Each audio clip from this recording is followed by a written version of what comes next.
Market 3 तरह के होते हैं। हम लोग ट्रेंड के बारे में जो कल डिस्कस कर रहे थे थोड़ा सा रिकैप करते हैं, फिर थोड़ा आगे बढ़ते हैं। मार्केट 3 तरह का ट्रेंड का हम लोग चर्चा किए। पहला अप ट्रेंड। अप ट्रेंड का पैटर्न कैसा रहेगा? Higher high, higher high, higher low, higher low, higher high, higher low, higher high, मतलब बढ़ते हुए क्रम में जैसा स्क्रीन पे दिख रहा है जिगजैग, ऐसा कोई भी शेयर, कोई भी कंपनी इस पैटर्न पे चल रही है, इसका मतलब वो कंपनी उस समय अप ट्रेंड में चल रही है। ये क्लियर है? किसी को इसमें भी डाउट है या ये पैटर्न समझने में कोई डाउट है किसी को? नहीं क्लियर। धनराज क्लियर है? Higher high, higher low, higher high, higher low, higher high, clear है धनराज? जी जी जी सर, जी सर, जी सर, जी। हाँ क्लियर है। ये पैटर्न समझ में आ रहा है? कहाँ हमको देखना है ये पैटर्न? हाँ अंकल। कहाँ देखना है ये पैटर्न हमको? अब ये पैटर्न कहाँ देखना है हमको? ये पैटर्न हम्म, हायर हाई और हायर लो वो होता है तब। तो मतलब कहाँ देखना है? ये कहाँ पे जाके ये ऐसा पैटर्न कहाँ बनेगा, मुझे ये बताओ। प्राइस पे देखना पड़ेगा ना अंकल? हाँ, जब किसी कंपनी का चार्ट खोलेंगे तो उस चार्ट में देखेंगे ऐसा पैटर्न बन रहा है कि नहीं। कोई भी शेयर का कैंडलस्टिक चार्ट जब ओपन करेंगे, जैसा अभी हम खोले थे ना कैंडलस्टिक चार्ट, हाँ खोले थे ट्रेडिंग व्यू पे जाके, जो ट्रेडिंग व्यू पे हाँ खोलते हैं उसी को बोलते हैं कैंडलस्टिक चार्ट, जिसमें प्राइस कैंडल पे दिखती है, जिसमें प्राइस कैंडल पे दिखती है स्टॉक्स की।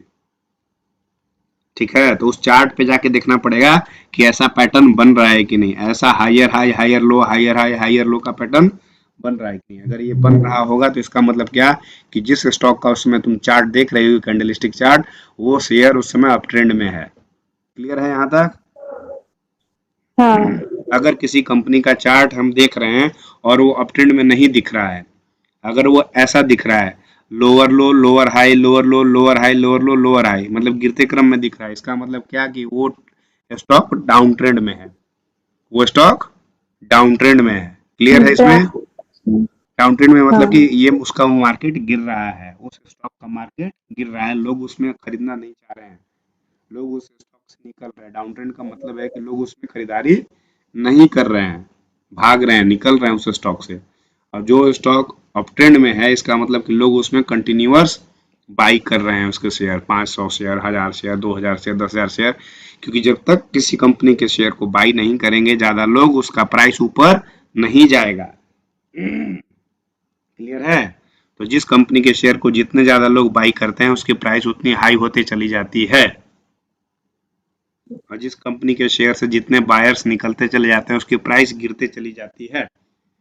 तो प्राइस गिरते चली जाएगी, इसका मतलब क्या है कि सारे बायर्स निकल रहे हैं, सारे खरीदार भाग रहे हैं उस कंपनी के। क्लियर है? जी सर। अब अगर कोई कंपनी का देखते हैं चार्ट, ना वो अप ट्रेंड में दिख रहा है, ना वो डाउन ट्रेंड में दिख रहा है, वो अगर कुछ ऐसा पैटर्न दिख रहा है, मतलब 2-4 महीने से, 10 दिन से, 20 दिन से, 25 दिन से कंपनी न ज्यादा ऊपर जा रही है न ज्यादा नीचे जा रही है, फिर न ज्यादा ऊपर जा रही है न ज्यादा नीचे आ रही है, एक प्राइस 10, 20, 50, 100 रुपए के बीच में ही घूम रही है कंटिन्यूस 2 महीने, 4 महीने, 6 महीने से, इसका मतलब कि वो कंपनी साइडवेज में चल रही है। क्लियर है यहाँ तक? जी सर। ये साइडवेज ट्रेंड का रिलायंस पे चार्ट दिखाया है हमने। कि साइडवेज ट्रेंड में देखो रिलायंस कैसे जा रहा है, उसका कैंडलस्टिक चार्ट दिख रहा है, न ज्यादा ऊपर जा रहा है न ज्यादा नीचे जा रहा है, न ज्यादा ऊपर जा रहा है न ज्यादा नीचे जा रहा है। हाई बनाया, फिर हाई से लो बनाने में काफी टाइम लगाया, फिर हाई बना नहीं रहा है, इसी रेंज में प्राइस घूमते चली जा रही है, घूमते चली जा रही है, घूमते चली जा रही है। ये रिलायंस का साइडवेज ट्रेंड। जो साइडवेज ट्रेंड में ऊपर का जो पार्ट होता है, जो रेड लाइन दिख रही है, 4 नंबर जिस पे लिखा हुआ है और बी लिखा हुआ है, जो ऊपर का पार्ट होता है उसको बोलते हैं रेसिस्टेंस, रेंज रेसिस्टेंस। और जो नीचे का पार्ट है जहां से प्राइस गिरती नहीं है, बार बार सपोर्ट लेती है, उसको बोलते हैं रेंज सपोर्ट। तो साइडवेज ट्रेंड में जो ऊपर का भाग है उसको बोलते हैं रेसिस्टेंस, और नीचे का जो भाग है उसको बोलते हैं सपोर्ट। बार बार प्राइस सपोर्ट पे आती है, जैसे 1 नंबर पे प्राइस सपोर्ट पे आई, 3 नंबर पे प्राइस सपोर्ट पे आई और वापस चली गई ऊपर, 4 नंबर पे जाके फिर रेसिस्टेंस आ गया, फिर वापस आ गई। क्लियर है? जी सर। अब एक ही में तीनों टाइप के स्टेट्स ऑफ मार्केट दिखाए गए हैं कि मार्केट पहले किसी शेयर का अब ट्रेंड में चल रहा था, हायर हाई हायर लो के पैटर्न में बढ़ते जा रहा था, बढ़ते जा रहा था, फिर जाके कुछ टाइम के बाद अब कंटिन्यूअस कोई स्टॉक तो ऊपर जाएगी नहीं, ऊपर जाने के बाद सेचुरेशन आ गया, ये साइडवेज में चली गई कुछ दिनों के लिए, और साइडवेज में जाने के बाद फिर स्टॉक्स में बायर्स लोग निकल गए, खरीदार लोग निकल गए, धीरे धीरे अपना प्रॉफिट बुक कर लिए, और ये स्टॉक का प्राइस फिर धीरे धीरे डाउन ट्रेंड में आ गया, लोअर हाई लोअर लो का पैटर्न बनाते हुए। तो ये तीनों फेज ऑफ मार्केट है, अप ट्रेंड भी है इसमें, साइडवेज ट्रेंड भी है और डाउन ट्रेंड भी है। मार्केट में तीन ही ट्रेंड होते हैं कोई भी स्टॉक्स का। तीन ट्रेंड कहने का मतलब कि तीन ही डायरेक्शन, कोई भी प्राइस जो है तीन ही तरफ से बढ़ सकता है ना मार्केट में, या तो वो बढ़ते जाएगा, या तो वो कुछ नहीं बढ़ेगा, या तो वो गिरेगा। प्राइस तीन ही तरह से बढ़ सकता है। तो किसी भी शेयर का डायरेक्शन तीन तरह का रहेगा, बढ़ने का डायरेक्शन रहेगा, या बीच में नहीं घूमता हुआ रहेगा, या फिर गिरता हुआ रहेगा। तो ये तीन तरह के ट्रेंड तीन तरह का शेयर का प्राइस का डायरेक्शन दिखाता है कि हाँ मार्केट में अभी ऊपर जाने वाला है शेयर का प्राइस, या नहीं जाने वाला है, फ्लैट चलने वाला है, या फिर ये गिरते क्रम में रहेगा। ठीक है। ट्रेंड कैसे चेंज करता है? जब भी कोई भी अप ट्रेंड है तो कंटिन्यूस तो चलेगी नहीं, ये पहले ही हम क्लियर कर चुके हैं। तो अब कोई भी कंपनी का शेयर है एक लिमिटेड टाइम तक ही वो ऊपर जाएगी। जैसे कोई मान लो अगर 100 रुपए का प्राइस है, कोई भी चीज का दाम है, अगर उसका डिमांड बढ़ गया तो 100 रुपए वाली चीज महंगा होते होते 110 रुपए चली जाएगी, 115 रुपए चली जाएगी, 120 रुपए चली जाएगी। लेकिन ऐसा नहीं कि 100 रुपए वाली चीज तुरंत 1000 रुपए हो जाएगी। क्यों? क्योंकि उसकी मार्केट वैल्यू उतनी नहीं रहेगी। तो एक टाइम के जाने पर बाद कोई भी शेयर की रेंज लोगों को लगने लगता है कि हाँ भैया अब ये शेयर का प्राइस काफी हाई हो गया है, इसके ऊपर इस शेयर का प्राइस नहीं होना चाहिए, मार्केट में इससे ज्यादा इसकी वैल्यू नहीं है। तो जो बड़े बड़े प्लेयर्स हैं वो स्टॉक्स को बेचना शुरू कर देते हैं। और वो स्टॉक्स को जब बेचना शुरू कर देंगे तो जितने बायर्स थे पहले, जो बायर्स थे पहले, वही अपना प्रॉफिट बुक करने लगेंगे, जो बड़े बड़े लोग हैं, क्योंकि उनको लगेगा कि नहीं अब हाई आ गया है, इसके ऊपर अब ज्यादा जाना जाना उचित नहीं है। तो वो जब अपना बेचने लगेंगे तो सारे बायर सेलर में बदल जाएंगे। वो पहले बायर्स बन के बैठे थे, प्रॉफिट लेके बैठे थे, और ऊपर जाने के बाद अपना प्रॉफिट बुक करके निकल गए स्टॉक से। तो जब बायर्स ही स्टॉक से धीरे धीरे निकल जाएंगे तो कंपनी की प्राइस अपने आप धीरे धीरे धीरे धीरे रुकने लगेगी, साइडवेज ट्रेंड में चली जाएगी। क्योंकि जब उसमें खरीदार है ही नहीं तो उसकी डिमांड बढ़ेगी नहीं, और जब डिमांड बढ़ेगी नहीं तो उसका प्राइस ऊपर चढ़ेगा ही नहीं, और जब प्राइस ऊपर नहीं चढ़ेगा तो लोगों को धीरे धीरे समझ में आ जाएगा कि हाँ भैया लगता है लोग अपना प्रॉफिट बुक करके निकल रहे हैं। तो और भी बाकी जो बच्चे कुछ लोग रहेंगे वो भी अपना धीरे धीरे प्रॉफिट बुक कर लेंगे कि अब लगता है प्राइस ऊपर नहीं जाएगा, उनका लालच खत्म हो जाएगा। अब धीरे धीरे जितने खरीदार थे धीरे धीरे सब लोग अपना प्रॉफिट बुक करके निकलेंगे, तो कंपनी की प्राइस जो ऊपर थी वो धीरे धीरे धीरे धीरे गिरने लगेगी, उसकी डिमांड ही खत्म हो गई। तो ऐसे ही कोई भी मार्केट के शेयर धीरे धीरे धीरे धीरे अप ट्रेंड में जाते हैं, फिर साइडवेज ट्रेंड में जाते हैं, फिर डाउन ट्रेंड में आती है, जैसा चार्ट पे दिख रहा है। क्लियर है? जी सर। किसी को कोई डाउट रहेगा तो क्वेश्चन तुरंत पूछेगा, शर्माने का नहीं है। ये एक चार्ट है जिसमें बहुत सारे इंडिकेटर्स लगे हुए हैं। इंडिकेटर्स क्या है डिटेल में आगे हम लोग डीपली जाके पढ़ेंगे। टेक्निकल एनालिसिस करने के लिए कौन कौन से हम लोग इंडिकेटर यूज करेंगे वो भी आगे हम लोग पढ़ेंगे, डिटेल वे में जानेंगे। अभी इतना ही समझना है कि बहुत तरह के इंडिकेटर है, हजारों तरह के, उसमें से सब लोग का अपना ट्रेडिंग करने का अलग अलग तरीका होता है। कोई कुछ इंडिकेटर लेकर ट्रेडिंग करता है, कोई कुछ इंडिकेटर लेकर ट्रेडिंग करता है, कोई दूसरे तरीके से ट्रेडिंग करता है। तो ये हम 5-6 इंडिकेटर लगाए हैं। तो इसमें देखिए चार्ट कितना कॉम्प्लिकेटेड दिख रहा है, कितना मुश्किल दिख रहा है, इसमें आपको ट्रेडिंग करने में कितना दिक्कत होगा। और ये हमारा चार्ट जो है वो है एकदम सिंपल प्राइस एक्शन का चार्ट, जिसमें कोई इंडिकेटर हम लोग नहीं लगाएंगे, एकदम सिंपल सिंपल हम लोग कैंडलस्टिक चार्ट को ही केवल रीड करेंगे, और उसमें माइनर सा थोड़ा सा कुछ सपोर्ट रेजिस्टेंस मार्क करके बिना आउट इंडिकेटर या सिंगल इंडिकेटर का यूज करके हम लोग एकदम ट्रेडिंग करने वाले हैं आगे जाके फ्यूचर में। तो हम लोग जो भी सीखने वाले हैं प्राइस एक्शन के थ्रू सीखने वाले हैं, तो हम लोग ज़्यादा से ज़्यादा इंडिकेटर के पीछे नहीं भागेंगे, ज़्यादा से ज़्यादा इंडिकेटर का नॉलेज नहीं लेंगे। जिसको अगर कोई इंडिकेटर सीखना चाहे तो सीख भी सकता है, कोई दिक्कत नहीं। पर्सनली बहुत सारे इंडिकेटर पर हजारों वीडियो पड़ी है, जो इंडिकेटर चाहे कोई भी देख सकता है, सीख सकता है। बहुत ज़्यादा टिपिकल नहीं है, लेकिन उसका प्रैक्टिस करना पड़ेगा। कोई भी इंडिकेटर पहले तुरंत नहीं आ जाएगा, उसको सीखते सीखते सीखना पड़ेगा कैसे उसको यूज करते हैं। अब हम लोग चर्चा करने वाले हैं सपोर्ट और रेसिस्टेंस का। कि सपोर्ट क्या है, रेजिस्टेंस क्या है, कैसे हम लोग सपोर्ट रेजिस्टेंस को पहचाने। पहले जैसा हम लोग चर्चा कर चुके हैं कि प्राइस जो है हमारी, जब भी कोई भी शेयर कम है तो प्राइस बढ़ते जाती है, बढ़ते जाती है, बढ़ते जाती है, और एक जगह पे जाके वो प्राइस रुक जाती है, वो वहां से बढ़ती नहीं है, चाहे उसका जो भी रीजन हो, सारे खरीदार भाग गए हों या उसको जितना खरीदार और चाहिए, बायर्स जितने और चाहिए उतना उसको मिल नहीं रहा है, किसी भी कारण से वो स्टॉक का जो प्राइस है एक रेंज में है, तो जो प्राइस है, जो वो कंपनी जो वो शेयर तोड़ नहीं पा रही है, वो प्राइस उसके लिए रेसिस्टेंस प्राइस रहेगा।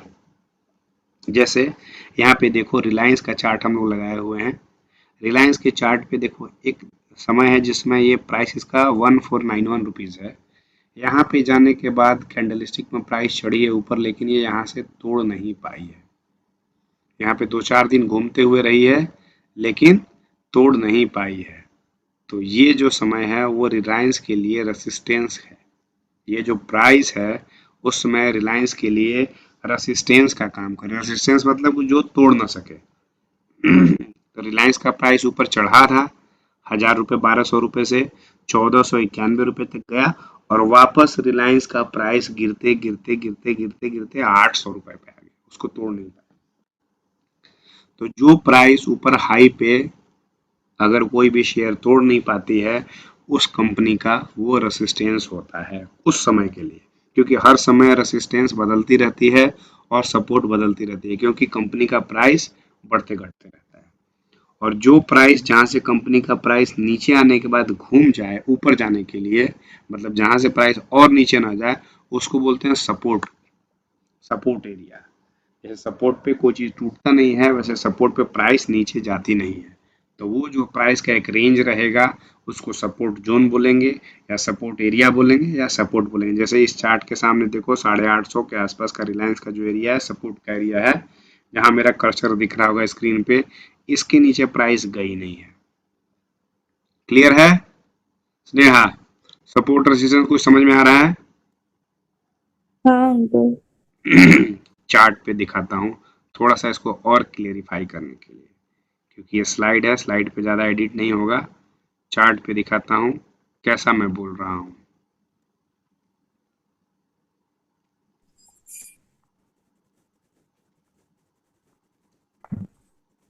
ये जब ट्रेडिंग व्यू पे कोई भी कंपनी का चार्ट खोलेंगे हम लोग, जैसे महिंद्रा एंड महिंद्रा का ही खोल लेते हैं हम लोग, कोई भी कंपनी का चार्ट खोल लेते हैं समझने के लिए, तो ये पहले ऐसा दिखेगा, कुछ भी इसमें नहीं दिखेगा, कैंडल चल रहा है, प्राइस चल रहा है, कैंडल चल रहा है, प्राइस चल रहा है, ये 15 मिनट का टाइम फ्रेम है, इसको हम लोग यहाँ पे जो 15 मिनट लिखा हुआ था ये टाइम फ्रेम है, मतलब कि एक कैंडल 15 मिनट में बन रहा है, 15 मिनट का टाइम फ्रेम का मतलब, अगर हम इसको बढ़ा के डेली टाइम फ्रेम कर देंगे तो ये एक कैंडल डेली का हो गया। तो यहाँ पे जो टाइम फ्रेम है, यहाँ पे जहाँ पे डी लिखा हुआ है, इस टाइम फ्रेम को जैसे जैसे चेंज करेंगे उसी साइज का एक एक कैंडल बनने लगेगा। तभी हम लोग डेली टाइम फ्रेम पे महिंद्रा एंड महिंद्रा का शेयर खोले हैं ट्रेडिंग व्यू पे। अब हम इस टाइम फ्रेम पे देखेंगे तो ये एक एरिया दिख रहा है मेरा स्क्रीन पे, ग्रीन ग्रीन आप लोगों को दिख रहा होगा, मार्क किया हुआ है मेरा ऑलरेडी एरिया, ये ग्रीन एरिया दिख रहा है सबको, स्क्रीन पे दिख रहा है, हाँ अंकल दिख रही दिख है। रही है ना? तो ये हमने मार्क किया है, ये हमने मार्क किया है, ये पहले था नहीं, ठीक है। अब ये गौर करना कि हमने क्यों मार्क किया है, ये सपोर्ट एरिया है, ये जो ग्रीन वाला दिख रहा है ये सपोर्ट एरिया है। क्यों मार्क किया है? क्योंकि देखना, ध्यान से देखना, कंपनी की प्राइस एक टाइम पे जब यहाँ पे थी, यहाँ से बढ़ते हुए ये कंपनी की प्राइस ऊपर गई, फिर नीचे आई, लेकिन यहाँ पे आने के बाद इसको और नीचे इस कंपनी की प्राइस गई नहीं, फिर अगले बार कंपनी की प्राइस बढ़ी, फिर नीचे आई, फिर इसी एरिया पे जाके नीचे नहीं गई, मतलब 1200 के आसपास का है ये, 1200, 1206, 1210, 20 के आसपास का जो एरिया है। फिर ये दोबारा ऊपर चढ़ी कंपनी की प्राइस, चढ़ते गई चढ़ते गई चढ़ते गई, फिर दोबारा गिरी गिरी गिरी गिरी, फिर लेकिन यहाँ जाने के बाद इसके नीचे नहीं गई, फिर वापस ये डायरेक्शन अपना चेंज कर ली, फिर से ऊपर की तरफ प्राइस बढ़ने लगी और जा रही है।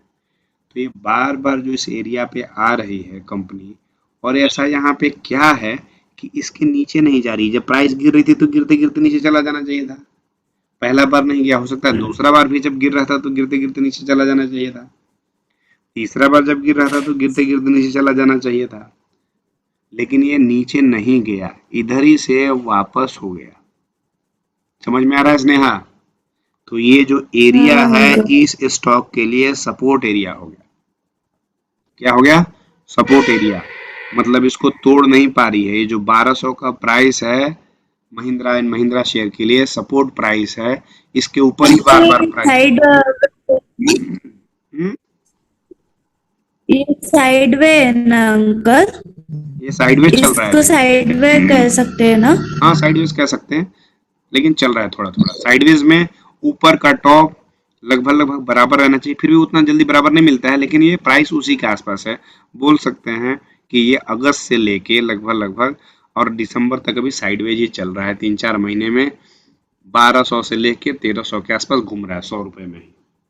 न ज्यादा ऊपर जा रहा है न ज्यादा नीचे जा रहा है। 6 महीने से आसपास साइडवेज ट्रेंड में ये महिंद्रा एंड महिंद्रा कंपनी का शेयर चल रहा है।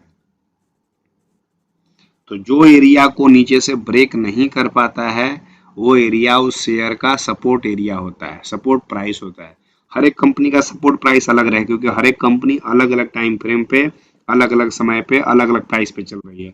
हर एक कंपनी का सपोर्ट प्राइस एक नहीं रहेगा।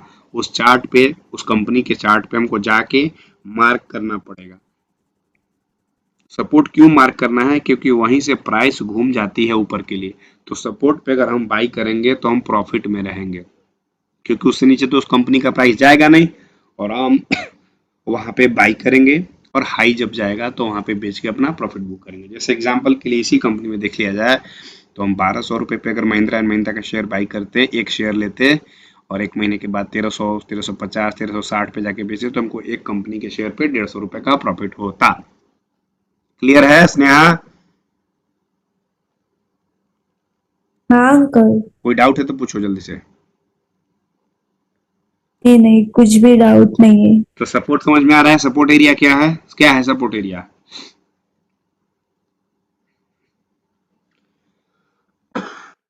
सपोर्ट एरिया में प्राइस ज्यादा से ज्यादा कम ज्यादा होती है, पर जो लेवल पे आती है हम्म, वो एक ही लेवल पे आती है। और वहां से तोड़ के नीचे नहीं जाती है। वहां नहीं। वहां से तोड़ के नीचे नहीं जाती है, प्राइस वापस ऊपर घूम जाती है, मतलब हाई की तरफ जाने लगती हाँ है। तो उस एरिया को सपोर्ट हाँ। एरिया बोलेंगे। इसमें जरा बताओ, दूसरा कंपनी खोलो, इसमें सपोर्ट एरिया कहाँ है? इसमें सपोर्ट एरिया कहाँ पे बताओ मेरे को।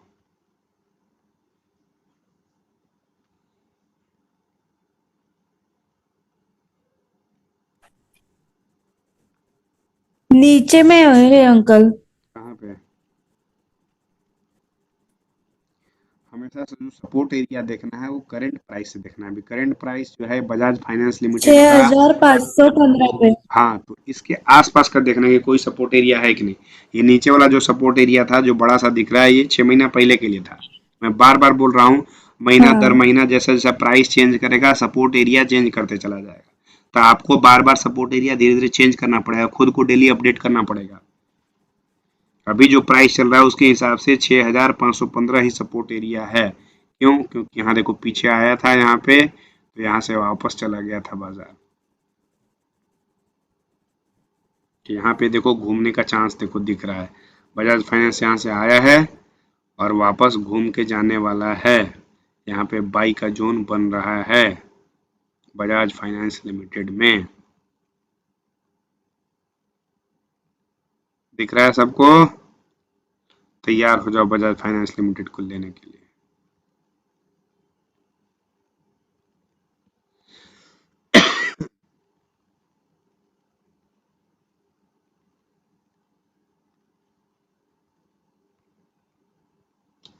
ठीक है ना? तो जो प्राइस जिस पे हमको बार बार सपोर्ट मिले, जो प्राइस को कंपनी उसकी तोड़ ना पाए, वो प्राइस सपोर्ट एरिया होता है। हाल में देखो सपोर्ट एरिया दिख रहा है किसी को? इसमें सपोर्ट एरिया कहीं दिख रहा है आसपास में किसी को? कहाँ पे सपोर्ट एरिया है, किस प्राइस पे सपोर्ट एरिया है, कोई स्क्रीन पे देख के बता सकता है? धनराज, इसका सपोर्ट एरिया कौन सा है?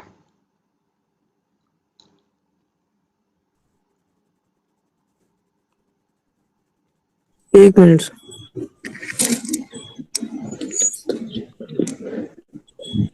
फिलहाल तो छोटा सा 2400 के नीचे रखिए सर, 2400 के नीचे। 2400 के नीचे 2400 ये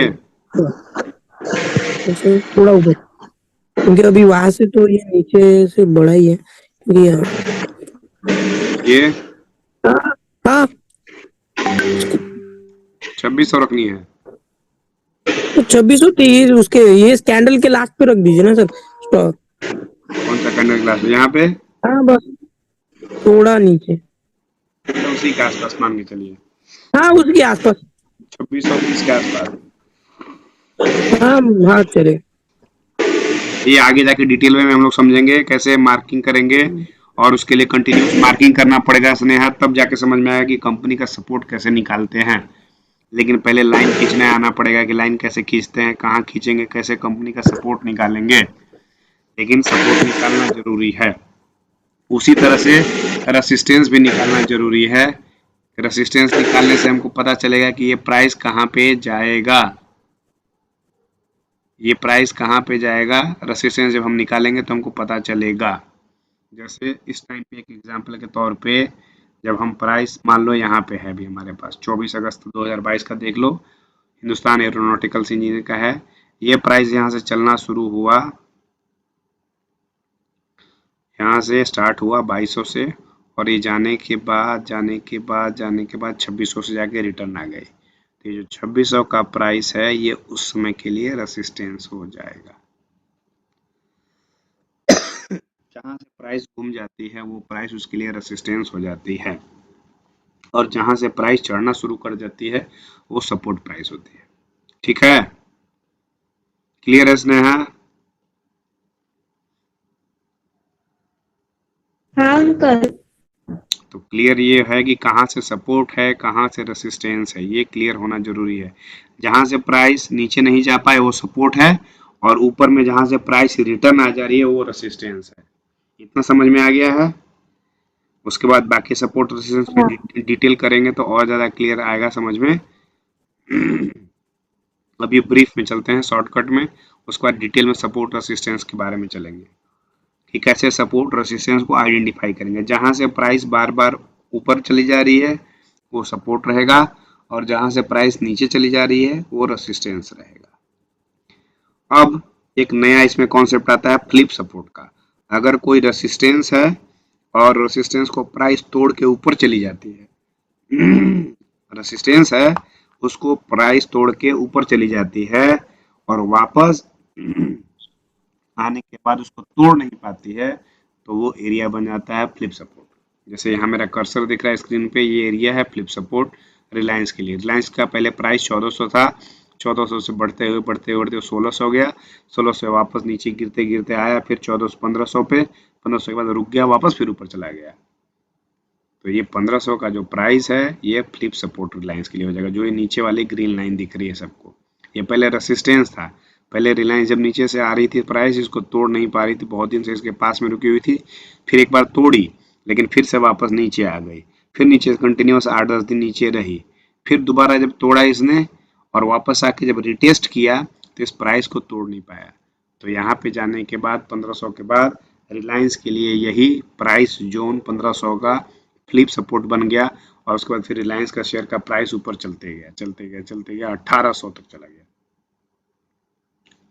तो ये हो गया फ्लिप सपोर्ट। ये एक और चार्ट है सपोर्ट और रेसिस्टेंस एरिया को दिखाने के लिए, जिसमें देखो पहले जो ये रेड लाइन खींचा हुआ है ये पहले सपोर्ट था, पहले रेसिस्टेंस था, बाद में प्राइस धीरे धीरे आई नीचे और फिर से इसका ब्रेकआउट कर दी।